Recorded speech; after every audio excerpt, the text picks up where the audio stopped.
Hello everyone, this is Wrestling Watcher, a YouTube channel that's about watching professional wrestling. So it's official, Asuka is a heel. Reports have come out that state Asuka is a heel within the company now. And this happened this past Monday night on Raw. So what happened was Iyo Sky had a match with Roxanne Perez.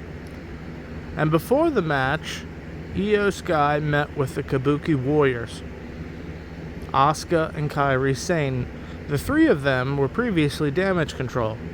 And the Kabuki Warriors wanted to help Iyo Sky, but Iyo Sky kind of wanted to handle things on her own. So her and Roxanne Perez had a great match, a great back and forth match. Hard-hitting, entertaining, and I thought they did a great job. I think Roxanne Perez is a future huge breakout star. And I think Iyo Sky, as a babyface, solo babyface, away from the Kabuki Warriors, will be really interesting. Now, the Kabuki Warriors tried to help Iyo Sky, but things went awry, and Roxanne Perez got the win. Afterwards, Iyo Sky confronted them, Kairi Sane and Asuka, and there was some arguments and some tension, and Asuka walked away mad, extremely angry. And I think we're going to be having an Asuka versus Iyo Sky feud. I think that's the obvious direction we're going in here. Where Kairi Sane lands, we don't know as of yet, but I would predict she sides with her partner Asuka, and it's sort of a 2-on-1 sort of feud. Now, I think Asuka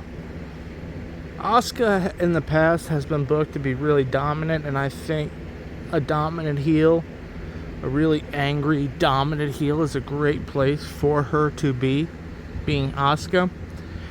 You know, reports are out that this heel turn is happening because Naomi is going to be gone for a while. We don't know why, but it could be an extended period of time that she's gone. We don't know why yet. Nothing has come out.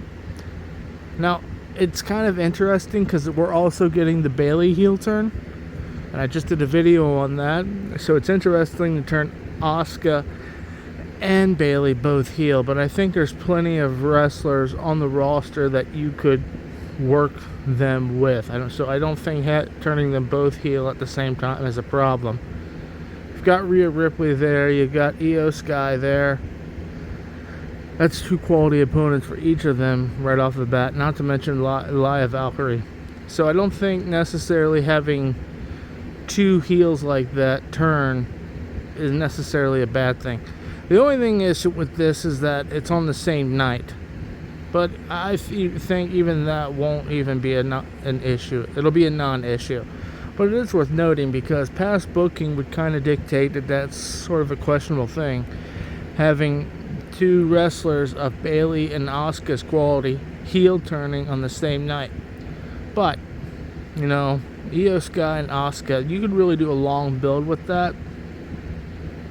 You can do a lot of good things with that, honestly. I mean, you know, one particular match could be, you know, you have Asuka and Kairi Sane jump Iyo Sky, and you have Rhea Ripley make the save. You got a solid tag team match right there that's ready and easily doable. That would cook immediately. Rhea Ripley and Iyo versus Kairi Sane and Asuka. Obviously, you're going to have Asuka and Iyo Sky one-on-one at some point. We don't know when that's going to be, but hopefully it's a slow cooking situation. Hopefully it's a story that's allowed to evolve and really go forward with the necessary chapters and storytelling that we expect from a great story. You don't want to see something like this just, you know, like a microwave meal where they're just, you know, okay, we don't like each other this week, okay, so let's have the match next week. No, let's cook it a little bit more. Let's really put some heat behind it, and let's make it fun. That's going to be all for this one, guys. Thank you for listening.